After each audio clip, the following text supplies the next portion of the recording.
కుదిరితే పరిగెట్టు, లేకపోతే నడు, అది చేత కాకపోతే పాకుతూ పో. అంతేగాని ఒకే చోట అలా కదలకుండా ఉండిపోకు. ఉద్యోగం పోయిందని, వ్యాపారం దెబ్బతిందని, స్నేహితుడు మోసం చేశారని, ప్రేమించిన వాళ్ళు వదిలి వెళ్ళిపోయారని అలా ఉండిపోతే ఎలా?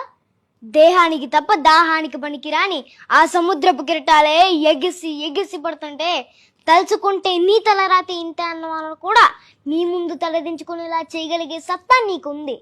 కానీ నీకొచ్చిన కాస్త కష్టానికే తలదించేస్తే ఎలా? సృష్టిలో చలనమున్నది ఏది ఆగిపోవడానికి వీల్లేదు.